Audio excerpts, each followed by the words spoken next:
കഴിഞ്ഞ ക്ലാസ്സിൽ നമ്മൾ ഓൾട്ടർനേറ്റിംഗ് ഇ എം എഫിനെ കുറിച്ച് പറഞ്ഞു. ഓൾട്ടർനേറ്റിംഗ് ഇ എം എഫ് നമ്മൾ equals BAN omega sine omega T. അതിലെ BAN ഒമേഗ മാക്സിമം വാല്യൂ ആയത് കാരണം അതിനെ E0 എന്ന് എഴുതി. E0 sign omega T equals, അതായത് ഈ alternating E M F that varies sinusoidally എന്ന് പറഞ്ഞു. ഇവിടുന്ന് ഇങ്ങനെ തുടങ്ങി, അതായത് ഒരു ഡയറക്ഷനിൽ മുകളിലേക്ക് പോസിറ്റീവ് ആയിട്ട് എടുക്കുക വെച്ചാൽ മാക്സിമം എത്തി, സീറോയിലെത്തി, റിവേഴ്സ് ഡയറക്ഷനിൽ മാക്സിമം എത്തി, വീണ്ടും സീറോ എത്തി. അപ്പൊ ഒരു സൈക്കിൾ കംപ്ലീറ്റ് ആയി. അപ്പോ ഒമേഗ എന്ന് പറയുന്നത് ആംഗുലാർ ഫ്രീക്വൻസി ആണ് 2πf. വേറൊരു വിധത്തിൽ പറഞ്ഞാൽ ആ കോയിലിനെ ആർമേച്ചർ എന്നും പറയാം. ഏത് AC ജനറേറ്ററിന്റെ കോയില് റൊട്ടേറ്റ് ചെയ്യുന്ന വെലോസിറ്റി ആംഗുലർ വെലോസിറ്റി ആണ് omega. Angular velocity angular frequency എന്നും പറയാറുണ്ട്. ആംഗുലർ ഫ്രീക്വൻസി എന്ന് പറഞ്ഞാൽ അതിന്റെ പ്രൊജക്ഷൻ ഹൊറിസോണ്ടൽ വെർട്ടിക്കൽ ഇതിലേക്ക് പ്രൊജക്ഷൻ എടുത്തു കഴിഞ്ഞാൽ അത് ഫ്രീക്വൻസി ആയിട്ട് മാറും, അല്ലെങ്കിൽ ആംഗുലർ വെലോസിറ്റി ആയിട്ട് മാറും. അപ്പോ therefore F equals frequency of AC equals omega by 2pi എന്ന് എഴുതാം. ഈ ഒമേഗ എന്ന് പറയുന്നത് ഇപ്പൊ സാധാരണ ഹോം സപ്ലൈക്ക് ഫ്രീക്വൻസി 50 ഹെർട്സ് ആണ്. അപ്പൊ അതെടുത്ത് ഇവിടെ കൊടുത്തു കഴിഞ്ഞാൽ ഒമേഗയുടെ value we will get as 314 radians per second എന്ന് കിട്ടും. എങ്ങനെയാത്? 2π എന്ന് പറഞ്ഞാൽ 2 × 3.14 × 50, 2 × 50 100, അപ്പൊ 314 റേഡിയൻസ് പെർ സെക്കൻഡ് എന്ന് കിട്ടും. അതാണ് നിൽക്കട്ടെ, അത് ആംഗുലർ ഫ്രീക്വൻസി. ഇനി ഇങ്ങനെ ഒരു ഫുൾ സൈക്കിൾ കംപ്ലീറ്റ് ആവാൻ എടുക്കുന്ന ടൈമിനെ പീരിയഡ് ഓഫ് AC T എന്ന് പറയാം. പീരിയഡ് ഓഫ് AC ഒരു ഫുൾ സൈക്കിള്, ഇതാണ് ഒരു ഫുൾ സൈക്കിള്, അതിനെടുക്കുന്ന ടൈമിനെ പീരിയഡ് എന്ന് പറയാം, T. And the relation between period and frequency is T equals 1/f or F equals 1/t. അതിന് ഞാൻ ഇനി ഡിറൈവ് ചെയ്യാൻ നിൽക്കില്ല. ഫ്രീക്വൻസിയും പീരീഡും തമ്മിലുള്ള ബന്ധം നമ്മൾ പലവട്ടം പറഞ്ഞിട്ടുള്ളതാണ്. അത് ഡിറൈവ് ചെയ്യാൻ നിൽക്കില്ല, കഴിഞ്ഞ കൊല്ലം പഠിച്ച അതേപോലെ തന്നെയാണ് അത് വരിക. അപ്പൊ പീരിയഡ് ഓഫ് എച്ച്. ഇനി ഇങ്ങനത്തെ ഒരു സിനുസോയിഡില് BAN, ബി എന്ന് പറഞ്ഞാൽ മാഗ്നറ്റിക് ഫീൽഡിന്റെ വാല്യൂ. AC ജനറേറ്റ് ചെയ്യുമ്പോൾ അവിടെ മാഗ്നറ്റിക് ഫീൽഡ് വെച്ചാൽ ആ മാഗ്നറ്റിക് ഫീൽഡിന്റെ value. A is the area of the coil, N is the number of turns. അപ്പൊ ഒരു കോൺസ്റ്റന്റ് ഫ്രീക്വൻസിയിൽ ഈ ടേംസ് ഒക്കെ കോൺസ്റ്റന്റ് ആണ്. E0 അതിന്റെ maximum value of EMF. E0 equals BAN omega. ഇനി എന്താ വെച്ചാൽ ഇങ്ങനത്തെ ഒരു ACയെ ഓൾട്ടർനേറ്റിംഗ് വോൾട്ടേജിനെ ഒരു റെസിസ്റ്റൻസിൽ കൂടെ കടത്തി വിട്ടു എന്ന് വിചാരിക്കുക. അപ്പൊ ഇതിന്റെ സോഴ്സിനെ നമ്മള് DC-യിലെ സോഴ്സിനെ നമ്മൾ ഇങ്ങനെ കാണിക്കാം, പോസിറ്റീവ് നെഗറ്റീവ് എന്ന് കാണിക്കും. DC സോഴ്സ് അതിന്റെ EMF നമ്മൾ എന്ന് പറഞ്ഞിട്ട് എഴുതുകയുണ്ടായി. ഇവിടെ വരുമ്പോ ഞാനിത് മാറ്റുന്നു. ഇവിടെ വരുമ്പോ നമ്മൾ ഈ സോഴ്സിനെ പോസിറ്റീവ് നെഗറ്റീവ് മാറി വരികയാണ്. നമ്മൾ ആ സോഴ്സിനെ ഇങ്ങനെയാണ് കാണിക്കുക. AC സോഴ്സ് ഓൾട്ടർനേറ്റിംഗ് വോൾട്ടേജ് സോഴ്സിനെ അതിന്റെ EMF E എന്നിട്ടിട്ട് ഇങ്ങനെയാണ് കാണിക്കുക. അപ്പൊ ഇതിങ്ങനെ റെസിസ്റ്റൻസിനെ അക്രോസ് ആയിട്ട് കണക്ട് ചെയ്തു വെച്ചാൽ ഇങ്ങനെ ഇട്ട് ഇത് ഇവിടെ എന്താ ഡയറക്റ്റ് കറണ്ടാണ്. വാല്യൂ മാറിക്കൊണ്ടിരിക്കുന്നില്ല. വോൾട്ടേജ് ഈ EMF-ന് വാല്യൂ മാറിക്കൊണ്ടിരിക്കുന്നില്ല. ഇവിടെ വാല്യൂ മാറിക്കൊണ്ടിരിക്കുകയാണ്. ഇത് നമ്മളൊരു റെസിസ്റ്റൻസിലേക്ക് കണക്ട് ചെയ്താൽ ഓംസ് ലോ പ്രകാരം അതിലൊരു കറന്റ് ഫ്ലോ ചെയ്യും.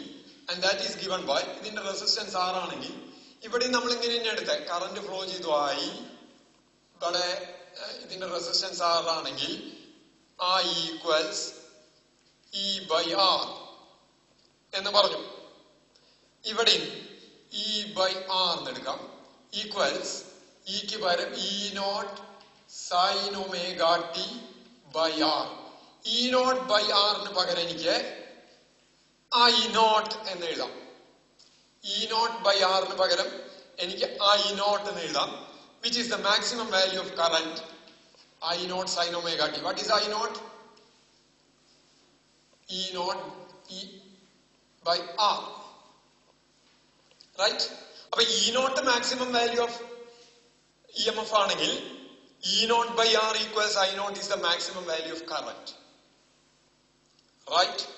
അപ്പൊ I equals current, I equals I naught sin omega t.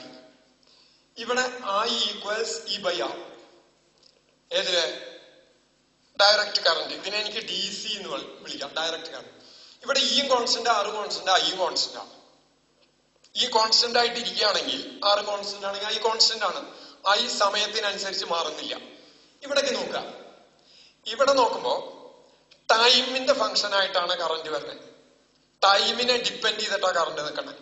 എന്ന് പറഞ്ഞാൽ സമയം മാറുന്നതിനനുസരിച്ച് കറന്റ് മാറിക്കൊണ്ടേയിരിക്കുന്നു.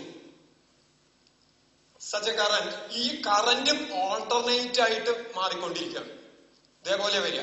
അപ്പോ ഇത് ഇ എം എഫിനെ കാണിക്കുന്നുണ്ടെങ്കിൽ കറന്റ് അതിലും ഇത്തിരി കുറവായിരിക്കും. ബൈ ആർ എന്നല്ലേ വരുന്നത് മാക്സിമം വാല്യൂ. അപ്പൊ കറന്റ് ഇത് ഇങ്ങനെ വരും. ഈ പീക്കിന്റെ ഹൈറ്റ് സെയിം ആയിരിക്കും. അപ്പൊ ഇത് കറന്റിനെ റെപ്രസെന്റ് ചെയ്യും, മുകളിലത്തേത് ഇ എം എഫിനെ റെപ്രസെന്റ് ചെയ്യും, താഴത്തേത് കറന്റിനെ കാണിക്കും. കറന്റും സിനുസോയിഡായിട്ട് വരികയാണ്.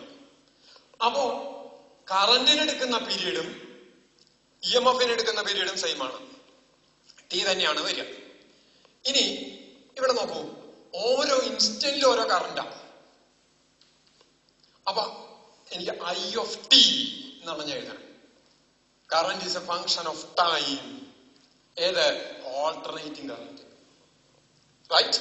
അപ്പൊ ഈ ഐ ഓഫ് ടി എന്ന് പറയുന്നത് ശരിക്ക് ഇപ്പൊ ടിക്ക് നമ്മൾ 5 എന്ന് കൊടുത്താൽ 5ാമത്തെ സെക്കൻഡിലെ കറന്റ് കിട്ടും നമുക്ക്.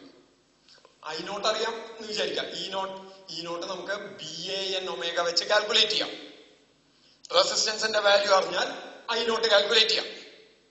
ഒമേഗ അറിയാച്ചാൽ ഓരോ ഇൻസ്റ്റന്റിലും ടിയുടെ വാല്യൂ ഇപ്പൊ 5ാമത്തെ സെക്കൻഡിൽ അറിയാൻ ടി ഈക്വൾ ടു 5 എന്ന് കൊടുത്താൽ 5ാമത്തെ സെക്കൻഡിലെ കറണ്ട് കിട്ടി.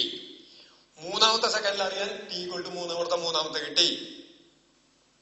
10ാമത്തെ സെക്കൻഡിൽ അറിയാൻ ടി ഈക്വൾ ടു 10. അപ്പോ ഈ ഐ ഓഫ് ടി എന്ന് പറയുന്നത് ഈ സാധനം, this is the instantaneous current. അതാത് ഇൻസ്റ്റന്റിലെ കറണ്ട് തരുന്ന ഫോർമുല അത്. ഇവിടെ വരുമ്പോ ഏത് ഇൻസ്റ്റന്റിലും, എവിടെ വരുമ്പോ ഡി സിയിൽ വരുമ്പോ ഏത് ഇൻസ്റ്റന്റിലും കറന്റ് കോൺസ്റ്റന്റ് ആണ്. അപ്പോഴാ ഡയറക്റ്റ് കറണ്ട്, ഒരേ കറണ്ട് തന്നെ ഫ്ലോ ചെയ്തുകൊണ്ടിരിക്കുകയാണ്. ഇവിടെ കറന്റ് ഓരോ ഇൻസ്റ്റന്റിലും വേറെയാണ്. അപ്പോ ഇവിടെ ഒരു ഇൻസ്റ്റന്റേനിയസ് കറന്റ് വന്നു. റൈറ്റ്? ഇനി what is I nought? I nought എന്ന് പറയുന്നത് മാക്സിമം വാല്യൂ ഓഫ് കറന്റ് ആണ്. ഇതാണ് ഐ നോട്ട്. ഇത് ഇ നോട്ട്. അപ്പൊ ഈ ഐ നോട്ട് എന്ന് പറയുന്നത് പീക്ക് വാല്യൂ ഓഫ് കറന്റ് എന്ന് പറയാം. ഇത് instantaneous value of current. Instantaneous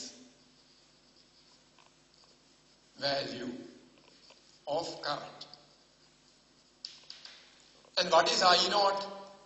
Maximum value, also called as peak value of current. Peak value of current. ശരിയാണല്ലോ? ഇവിടെ അങ്ങനെ ഇല്ല. ഇവിടെ ഇൻസ്റ്റന്റേനിയസ് വാല്യൂ ഇല്ല, പീക്ക് വാല്യൂ ഇല്ല. അതൊക്കെ ഒന്ന് തന്നെ, ഒറ്റ കറണ്ട് തന്നെ ഉള്ളൂ. എവിടെ? D C. ഇനി നോക്കാം, ഇതിലിപ്പോ ഒരു ഹാഫില് ഒരു ഡയറക്ഷനിൽ കറണ്ട് ഒഴുകി കഴിഞ്ഞാൽ മറ്റേ ഹാഫിൽ പിന്നത്തെ ഓപ്പോസിറ്റ് ഡയറക്ഷനിലെ കറണ്ട് ഒഴുകും. അങ്ങനെ വരുമ്പോ ഒരു ഫുൾ സൈക്കിളില് എന്ത് കറണ്ട് ഒഴുകി എന്ന് ചോദിച്ചാൽ അത് 0 ആയിരിക്കും. കാരണം അങ്ങടെ ഒഴുകി അത്രയും ഇങ്ങോട്ട് ഒഴുകി. അപ്പൊ നെറ്റ് എത്ര ഒഴുകി? ഒരു ഫുൾ സൈക്കിളിൽ ഒഴുകിയ കറന്റ് 0 ആണ്. വേറൊരു വ്യക്തി പറഞ്ഞാൽ average current flawed in full cycle ഈ 0. ഇതില് 0 ആണ് വരിക. ഏതില്? ഇതിന് എന്ത് കറന്റ് എന്ന് പറയാം? ഓൾട്ടർനേറ്റിംഗ് കറന്റ് അല്ലെങ്കിൽ AC എന്ന് പറയാം. അപ്പൊ average value of A C എന്ന് പറഞ്ഞാൽ എന്താ? Alternating current. എ സി എന്ന് പറഞ്ഞാൽ alternating current. Average value of A C over one complete cycle is 0. I average equal to 0 for one complete cycle.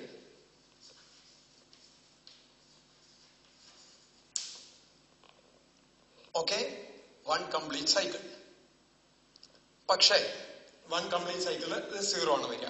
ഇവിടെ ഇപ്പൊ വൺ കംപ്ലീറ്റ് സൈക്കിൾ എന്ന് പറഞ്ഞാൽ അതിനെടുക്കുന്ന time എത്രയാ? വൺ കംപ്ലീറ്റ് സൈക്കിളിന് എടുക്കുന്ന ടൈം ക്യാപിറ്റൽ ടി ആണ്.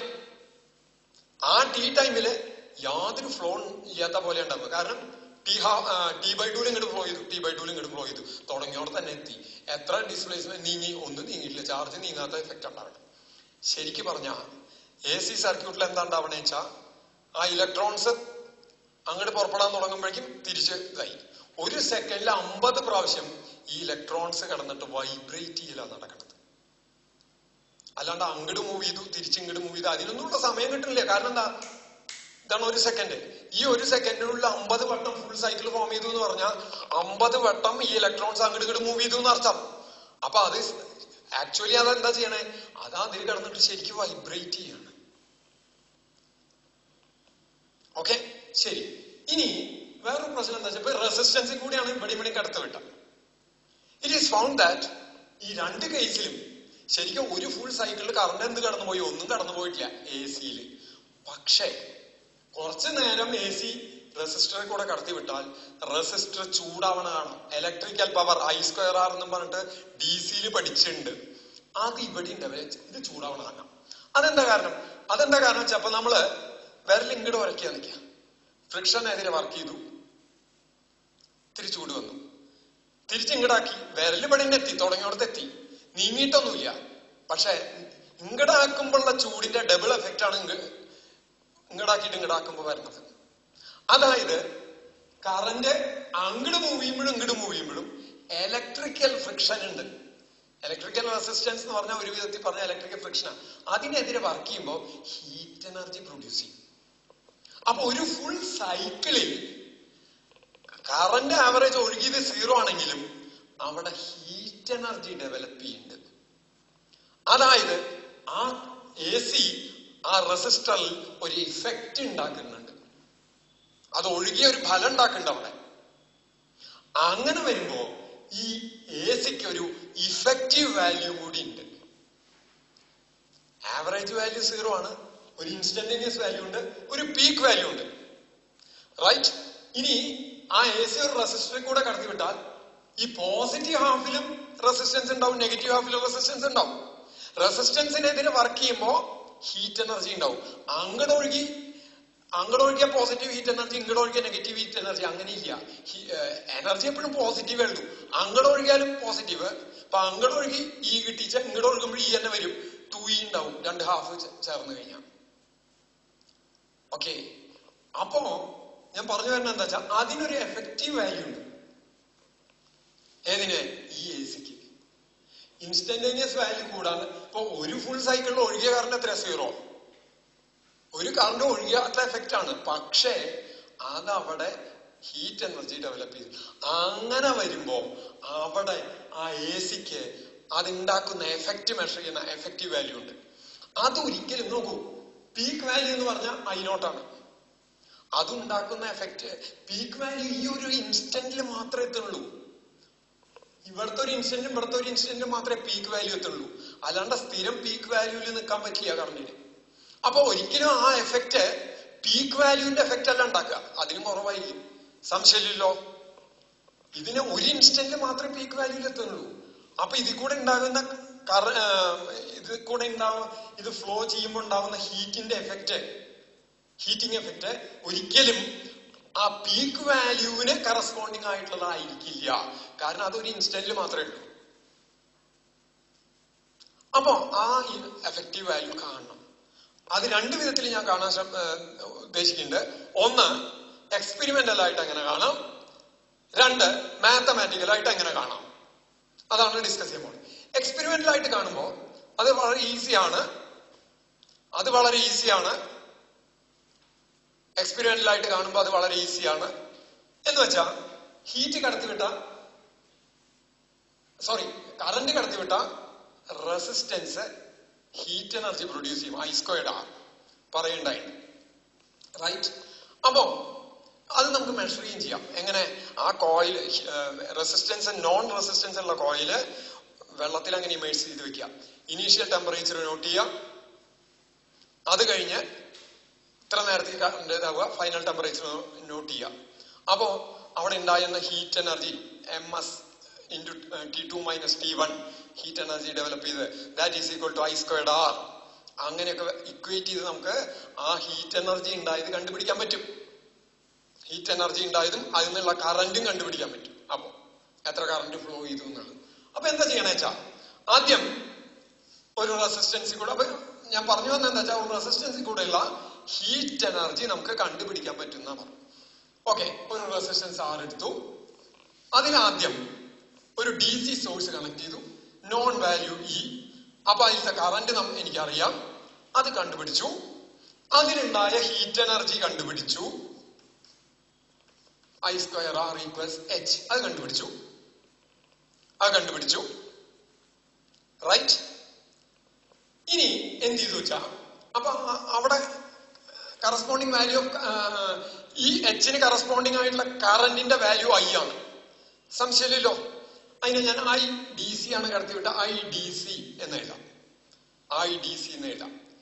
ഇനി എന്ത് ചെയ്യണു വെച്ചാ ഞാൻ ഈ ഇത് മാറ്റി ഇതിനെ പഴയ ടെമ്പറേച്ചറിലേക്ക് കൊണ്ടുവന്നു, ഇതിലൊക്കെ കൊണ്ടുവന്ന് ഇനി ഞാൻ AC കണക്ട് ചെയ്തു. AC കണക്ട് ചെയ്യുമ്പോൾ നമ്മൾ ഒരിക്കലും ആരോ മാർക്ക് ഇടാറില്ല. കാരണം അങ്ങോട്ടും ഇങ്ങോട്ടായിട്ട് ഫ്ലോ ചെയ്തുകൊണ്ടിരിക്കുക. അപ്പൊ അവിടെ ആരോ മാർക്ക് ഇടുന്നതിൽ അർത്ഥമില്ല. അപ്പോ നേരത്തെ DC കടത്തിവിട്ട അതേ ടൈം ഇന്റർവെൽ ടിയിൽ തന്നെ AC കടത്തിവിട്ടു. അപ്പൊ എന്താ ചെയ്തേ? ആദ്യം ഒരു റെസിസ്റ്റർ എടുത്തു, അതിലാദ്യം DC സപ്ലൈ കടത്തിവിട്ടു, I കറന്റ് ഫ്ലോ ചെയ്യിച്ചു T ടൈമില്. എന്നിട്ട് H നോട്ട് ചെയ്തു. വീണ്ടും എന്ത് ചെയ്തു? ഇതിനെ DC സോഴ്സിനെ മാറ്റി AC സോഴ്സ് അവിടെ ഇട്ടു. ഓൾട്ടർനേറ്റിംഗ് വോൾട്ടേജ് സോഴ്സ് ഇട്ട് വീണ്ടും കറന്റ് ഉണ്ടാക്കി. അതേ ടൈമിൽ കറന്റ് പാസ് ചെയ്തു, ഹീറ്റ് എനർജി മെഷർ ചെയ്തു. അപ്പൊ കിട്ടിയ ഹീറ്റ് എനർജി സെയിം ആണെന്ന് വിചാരിക്കുക. എപ്പ കിട്ടിയത്? T ടൈമില് DC പാസ് ചെയ്യുമ്പോൾ കിട്ടിയ അതേ ഹീറ്റ് എനർജി തന്നെ AC പാസ് ചെയ്യുമ്പോഴും കിട്ടി നിൽക്കുക. H തന്നെ കിട്ടി നിൽക്കുക. അങ്ങനെയാണെങ്കിൽ ആ ACയുടെ ഇഫക്റ്റീവ് വാല്യൂ എന്ന് പറയുന്നത് DCയുടെ വാല്യൂ ആയിരിക്കില്ലേ? ആ ACയുടെ ഇഫക്റ്റീവ് വാല്യൂ എന്ന് പറയുന്നത് നേരത്തെ പാസ് ചെയ്ത DCയുടെ വാല്യൂ ആയിരിക്കില്ലേ? So effective value of AC is that value of DC which produces that same heating effect on a given resistor for a given time interval of time. ഒരു given time ഇന്റർവെല്ല് ഒരു given റെസിസ്റ്റൻസില് DC എന്ത് value തരുന്നു അത്രയും value AC തരുന്നുണ്ടെങ്കിൽ ആ ACയുടെ effective value എന്ന് പറയുന്നത് ആ DC വാല്യൂ ഓഫ് കറന്റ് ആയിരിക്കില്ലേ? Effective value of AC is that value of effective value of alternating current is that value of direct current which produces the same heating effect on a given resistor. ഒരു തന്നിട്ടുള്ള റെസിസ്റ്ററിൽ ഒരേ heat effect ഉണ്ടാക്കുന്നുണ്ടെങ്കിൽ എപ്പോ? For a given time interval of time. ഒരു given time ഇന്റർവെല്ല് ഒരു given റെസിസ്റ്ററില് DC കറന്റ് പ്രൊഡ്യൂസ് ചെയ്യുന്ന അതേ ഹീറ്റിംഗ് എഫക്റ്റ് തന്നെ AC ഉണ്ടാക്കുന്നുണ്ടെങ്കിൽ ആ DC കറന്റിന്റെ വാല്യൂ ആണ് ACയുടെ വാല്യൂ. ACയുടെ ഇഫക്റ്റീവ് വാല്യൂ I ഇഫക്റ്റീവ്. അപ്പൊ ഇവിടെ പറഞ്ഞു വരുമ്പോ ഈ ACക്ക് എന്തൊക്കെയുണ്ട്? ഒരു ഇൻസ്റ്റന്റേനിയസ് വാല്യൂ ഓഫ് കറന്റ് ഉണ്ട്. DCയെ സംബന്ധിച്ചത് അതെല്ലാ ഇൻസ്റ്റന്റിലും സെയിം ആണ്. ഒരു പീക്ക് വാല്യൂ ഉണ്ട് ഏതിന്? ACക്ക്. DCക്ക് അത് സെയിം തന്നെയാണ്, പീക്കിലേക്കൊന്നും പോകില്ല, ഒരേ വാല്യൂ ആയിട്ട് നിൽക്കും. ഇനി average value of AC over a full cycle is 0, but there is an effective value. ആ ഇഫക്റ്റീവ് വാല്യൂവിന്റെ എക്സ്പ്രഷൻ ഇനി നമുക്ക് മാത്തമാറ്റിക്കലായിട്ട് ഡിറൈവ് ചെയ്യണം. ഇനി ഞാൻ അതിലേക്കാണ് പോകുന്നത്. അപ്പൊ ഇഫക്റ്റീവ് വാല്യൂവിന്റെ ഡെഫിനേഷൻ ഞാൻ പറഞ്ഞു. ഇനി അതിലേക്കാണ് ഞാൻ പോകുന്നത്. അതിലേക്ക് പോകുമ്പോ നോക്കാം. ഐ എം ഗോയിങ് ടു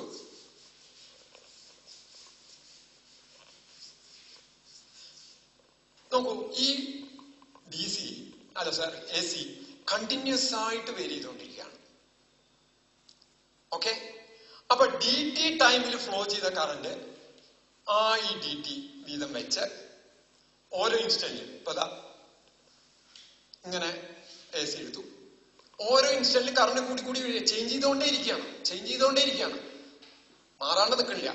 ഒരു DT ടൈമില് ഉള്ള എന്റെ പ്രശ്നം എന്താ വെച്ച് കഴിഞ്ഞാൽ, I want to find the effective value of AC over a full cycle. ഒരു ഫുൾ സൈക്കിളിൽ ACയുടെ വാല്യൂ ആണ്. ACയുടെ വാല്യൂ വെറുതെ ശരാശരി എടുക്കുമ്പോൾ കാണുമ്പോൾ എന്താ പ്രശ്നം വെച്ചാൽ, ഇവിടെ ഒരു പോസിറ്റീവ് ഹാഫിന് കറസ്പോണ്ടിങ് ആയിട്ട് ഇവിടെ ഒരു നെഗറ്റീവ് ഹാഫ് വരുന്നുണ്ട്. അത് നമ്മൾ ആഡ് ചെയ്യുമ്പോൾ ക്യാൻസൽ ചെയ്ത് പോവല്ലേ ചെയ്യണത്. നമ്മൾ എങ്ങനെയാ ആവറേജ് കാണുക? ഓരോ ഇൻസ്റ്റന്റിലെ വാല്യൂ എടുത്തിട്ട് അപ്പൊ ഇങ്ങനെ എടുത്തിട്ട് കണ്ടിന്യൂസ് ആണെങ്കിൽ ഇങ്ങനത്തെ സമ്മേഷൻ ചെയ്യാം. I0 sin omega t ഒരു DT ഇന്റർവെൽ എടുത്തു. DT ഇന്റർവെൽ കൊണ്ട് മൾട്ടിപ്ലൈ ചെയ്തു. എന്നിട്ട് മൊത്തം ടൈം ഡിവൈഡ് ചെയ്താൽ ശരാശരി ഓവർ എ ഫുൾ സൈക്കിളിൽ കിട്ടും. പക്ഷെ ഇത് ചെയ്യുമ്പോ ഇവിടുത്തെ ഒരു പോസിറ്റീവിന് കറസ്പോണ്ടിങ് ആയിട്ട് ഇവിടെ ഒരു നെഗറ്റീവ് വരുന്നുണ്ട്. ആ അഡീഷൻ ചെയ്യുമ്പോൾ അത് തമ്മിൽ ക്യാൻസൽ ചെയ്ത് പോയിട്ട് ദിസ് ടേം ബിക്കം 0. ഈ ടേം 0 ആയിട്ട് വരും. ഇത് ഓവർ എ ഫുൾ സൈക്കിളാ ചെയ്യണേ. അപ്പൊ 0 to t I0 sin omega t dt എടുത്തിട്ടാ ചെയ്യണേച്ചാൽ അതെന്തുണ്ടാവും? ഇവിടുത്തെ ഒരു പോസിറ്റീവിന് കറസ്പോണ്ടിങ് ആയിട്ട് ഇവിടെ ഒരു നെഗറ്റീവ് വരും. പീക്കിന് കറസ്പോണ്ടിങ് ഇവിടെ plus BAN omega minus BAN omega അതൊക്കെ ആഡ് ചെയ്യുമ്പോൾ തമ്മിൽ ക്യാൻസൽ ചെയ്ത് പോയിട്ടാണ് ഇത് 0 വരിക. അപ്പൊ അവിടെ ആ അഡീഷൻ ആവറേജ് കാണില്ല. അങ്ങനെ ചെയ്തിട്ട് കാര്യമില്ല. അതെന്താ കാരണം? ഇവിടെ നെഗറ്റീവുകളുണ്ടാകും. അപ്പൊ ഈ നെഗറ്റീവ് കളയാൻ എന്താ വഴി എന്ന് വെച്ചാൽ, നമ്മള് ഈ ഇൻസ്റ്റന്റേനിയസ് വാല്യൂവിന്റെ സ്ക്വയർ എടുത്തു. ഓരോ ഇൻസ്റ്റന്റിലെയും വാല്യൂവിന്റെ സ്ക്വയർ എടുത്താൽ, നെഗറ്റീവ് ആണെങ്കിലും സ്ക്വയർ എടുത്താൽ അതെന്താവും? പോസിറ്റീവ് ആവില്ലേ.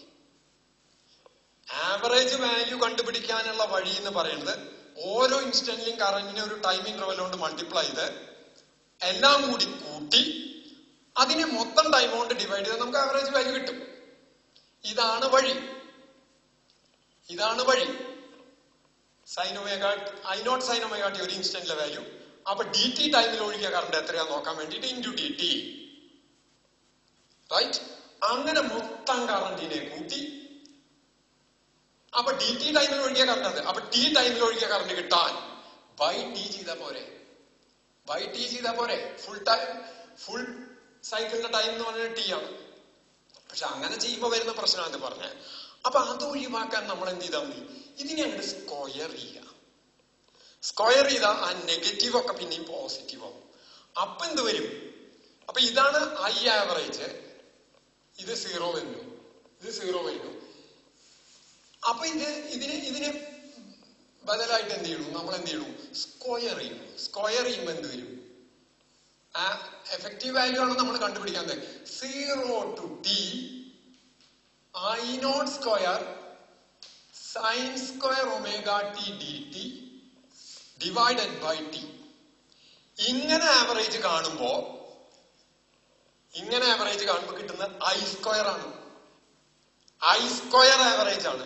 അല്ലെങ്കിൽ I സ്ക്വയർ അതന്നെയായിരിക്കും ഇതിന്റെ ഇഫക്റ്റീവ് വാല്യൂ. അതായിരിക്കുമല്ലോ ഇഫക്റ്റീവ് വാല്യൂ, റൈറ്റ്? അപ്പൊ ഇങ്ങനെ കാണുമ്പോ I0 സ്ക്വയർ പുറത്തേക്ക് എടുത്തു. കോൺസ്റ്റന്റ് ആണ്.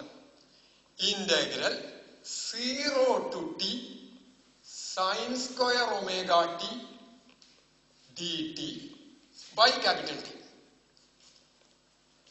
ഈ സൈൻ സ്ക്വയർ ഒമേഗ ടി നമ്മള് sine square X equals 1 minus 2 cos 2x എന്നൊക്കെ പറഞ്ഞിട്ട് ഇതായിട്ട് പഠിച്ചിട്ടുണ്ട്. അത് പ്രകാരം ചെയ്ത് ടിക്ക് പകരം ആ ഇന്റഗ്രേഷൻ ചെയ്യുമ്പോൾ I not square integral 0 to ടിക്ക് പകരം 2π/ω എന്നുള്ള. അപ്പൊ ഈ ടിക്ക് ഞാൻ 2π/ω സബ്സ്റ്റിറ്റ്യൂട്ട് ചെയ്യുമ്പോൾ ഒമേഗയും ക്യാൻസൽ ചെയ്ത് പോകാൻ വേണ്ടിയിട്ടാണ് ആ ഫോർമുല കൊടുക്കണം. By sine square ω t dt by t എന്നുള്ളത് ചെയ്യണം. അങ്ങനെ ചെയ്ത് കഴിഞ്ഞാൽ ഞാൻ ഈ ഇന്റഗ്രേഷന്റെ വാല്യൂ മാത്രം എഴുതുകയാണ്. അത് ഞാൻ ഇന്റഗ്രേറ്റ് ചെയ്യാൻ നിൽക്കണില്ല. നിങ്ങൾ ഇന്റഗ്രേഷൻ പഠിച്ചു കഴിഞ്ഞാൽ ഇത് ചെയ്തു നോക്കാം. ഒമേഗയ്ക്ക് 2π/t എന്ന് സബ്സ്റ്റിറ്റ്യൂട്ട് ചെയ്താൽ മതി. അല്ലെങ്കിൽ ഒമേഗ എന്ന് വെച്ചാൽ ചെയ്തിട്ട് ടിക്ക് 2π/ω എന്നുള്ള ലിമിറ്റ് കൊടുത്താൽ ഒമേഗകൾ ക്യാൻസൽ ചെയ്തു പോകും. That value I effective you will get it as I naught square into t/2 by t എന്ന് കിട്ടും. t/2 into t by t എന്ന് കിട്ടും. അതായത് ഇത് മൊത്തം ചെയ്തു കഴിഞ്ഞാൽ, അതായത് right here 0 to 2π/ω sin square ω t dt equals, if you calculate that you will get t/2. അപ്പൊ ടിയും ടിയും വെട്ടിപ്പോയി. You will get I not square by 2. So what is I effective? I not സ്ക്വയറിന് അതിന്റെ റൂട്ട് എടുത്താൽ പോരെ.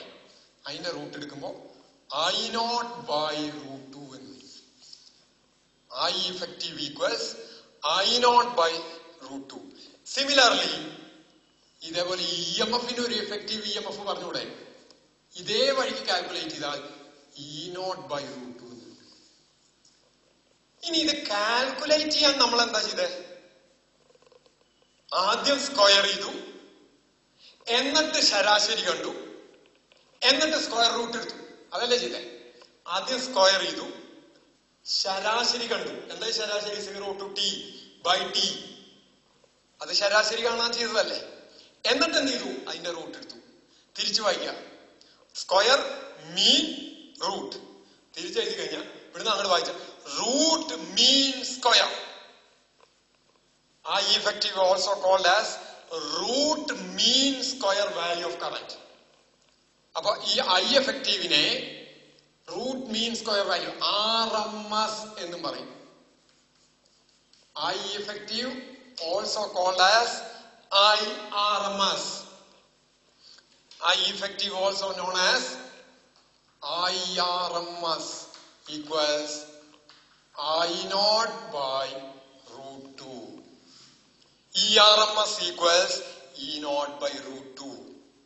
ഈ RMS value എന്ന് പറഞ്ഞാൽ റൂട്ട് മീൻ സ്ക്വയർ വാല്യൂ. അപ്പൊ അതായത് I0 വാല്യൂ ഉണ്ടെങ്കിൽ അതിനെ √2 കൊണ്ട് ഡിവൈഡ് ചെയ്ത്, √2 കൊണ്ട് ഡിവൈഡ് ചെയ്യുമ്പോൾ 1.414 വരും. അപ്പൊ ഒരു ഫുൾ സൈക്കിൾ AC ഫ്ലോ ചെയ്യുമ്പോൾ I0 കറസ്പോണ്ടിങ് ആയിട്ടുള്ള ഹീറ്റ് എനർജി അല്ല പ്രൊഡ്യൂസ് ചെയ്യുക, മറിച്ച് I0/√2 കറസ്പോണ്ടിങ് ആയിട്ടുള്ള, അതായത് IRMS കറസ്പോണ്ടിങ് ആയിട്ടുള്ള ഹീറ്റ് എനർജിയാണ് പ്രൊഡ്യൂസ് ചെയ്യുക. എന്ന് വെച്ചാൽ heat energy produced in a resistor is I² RMS into heat energy അല്ല, power, electrical power generated over a full cycle is I² RMS into R വരിക. എന്ത് വരില്ല? I0² RMS വരില്ല. This is equal to IRMS square എന്നുള്ളതിന് പകരം നമുക്ക് I0²/2 എന്ന് എഴുതാം. R. ഓക്കെ. അപ്പോ RMS വാല്യൂ ആണ് ഇഫക്റ്റീവ് വാല്യൂ. എന്താ RMS value of AC? RMS value of AC is the square of mean of square root of all the instantaneous values. ഓരോ instantaneous വാല്യൂവിനെ average കണ്ട. എങ്ങനെയാ ആവറേജ് കണ്ടേ? ഒക്കെ കൂടി കൂട്ടി എങ്ങനെയാ ഒക്കെ കൂടി കൂട്ടണേ? ഒരു ചെറിയ ടൈം ഇന്റർവെൽ കൊണ്ട് മൾട്ടിപ്ലൈ ചെയ്തിട്ടാണ് കൂട്ടണത്. അപ്പൊ ആ time interval over a full cycle ആയിട്ട് വരുമ്പോൾ ഓവർ എ ഫുൾ സൈക്കിൾ കൊണ്ട് ഡിവൈഡ് ചെയ്യേണ്ടി വരുന്നു. അങ്ങനെയാണ് ആവറേജ് കാണുന്നത്. ആവറേജ് കാണുന്നതിന് മുമ്പ് തന്നെ എന്ത് ചെയ്തു? സ്ക്വയർ എടുത്തു. എന്തിനാ സ്ക്വയർ എടുത്തേ? നെഗറ്റീവ് എഫക്റ്റ് കളയാൻ. അത് കഴിഞ്ഞാൽ സ്ക്വയറിന്റെ എഫക്റ്റ് കളയാൻ വേണ്ടി അവസാനം റൂട്ട് എടുക്കണു. അപ്പൊ root mean square value, square of mean of square root of mean of all the squares is IRMS. Square root of mean of all the squares of instantaneous values of AC is the effective value or RMS value of AC. And the relation between RMS value and the peak value is IRMS equals I naught by root 2. അപ്പോൾ ഒരു AC എന്ന് പറഞ്ഞ alternating current ഒരു instantaneous value ഉണ്ട് I of t, and that is equal to I naught sin omega t. ഒരു peak value ഉണ്ട്, അല്ലെങ്കിൽ maximum value ഉണ്ട് I naught. ഒരു ഇഫക്റ്റീവ് വാല്യൂ ഉണ്ട് IRMS or I effective, that is equal to I naught by root 2. And average value flown over one full cycle is 0 AC യുടെ. എന്നാൽ DC-ക്ക് ഇതൊക്കെ സെയിമാ. ഏതൊക്കെ സെയിമാ? Maximum value, instantaneous value, effective value ഒക്കെ സെയിമാ DC-ക്ക്, ഡയറക്റ്റ് കറന്റിന്. അപ്പോ ഇനി ഒരു കാര്യം കൂടി പറയാനുള്ളത്, നമ്മളിപ്പോ ഇതിനെ റെപ്രസെന്റ് ചെയ്ത് ഇങ്ങനെയാ, റൈറ്റ്? ഇനി ഞാൻ ഒബ്സർവേഷൻ സ്റ്റാർട്ട് ചെയ്യുമ്പോ current പീക്കിലാന്നില്ല. At t equal to 0, if the I of t equals I0, I can very well represent it as I of t equals I naught cos omega t. ഇങ്ങനെ എഴുതാം. എന്താ കാരണം? When omega t equal to 0, I equals I naught, maximum എന്നാ പറയുന്നത്. അപ്പൊ ഇങ്ങനെ represent ചെയ്താലും ഇങ്ങനെ റെപ്രസെന്റ് ചെയ്താലും, അതായത് I of t എനിക്ക് I naught sin omega t എന്ന് എഴുതാം, I naught cos omega t എന്ന് എഴുതാം. എന്താ തമ്മിൽ വ്യത്യാസം? ഞാൻ ഒബ്സർവേഷൻ സ്റ്റാർട്ട് ചെയ്യുമ്പോൾ, അതായത് t equal to 0, if I of t equal to 0, അപ്പൊ നമ്മൾ I naught sin omega t എന്ന് എഴുതും. If t equal to 0, I equals instantaneous current is maximum, then I will write it as I naught cos omega t. Maximum വേറൊരു value വരുന്നെങ്കിൽ ഇതിന്റെ കൂടെ ഒരു face ഡിഫറൻസും കൂടി വരും. ഇത്രയാണ് തൽക്കാലം. ഇനി ഇപ്പൊ നമ്മള് റെസിസ്റ്റൻസ്, ഇനി വേറെ സർക്യൂട്ട് എലമെന്റ്സിൽ കൂടെ ഉള്ളതാണ് പറയാൻ പോണ. അത് അടുത്ത ക്ലാസ്സിലേക്ക് പറയാം. പിന്നെ തന്നെയല്ല, ഈ ഓൾട്ടർനേറ്റിംഗ് വോൾട്ടേജിനെയും ഓൾട്ടർനേറ്റിംഗ് കറന്റിനെയും എങ്ങനെ റെപ്രസെന്റ് ചെയ്യണം ഒരു വിധം കൂടിയും അടുത്ത ക്ലാസ്സിൽ ഡിസ്കസ് ചെയ്യാം.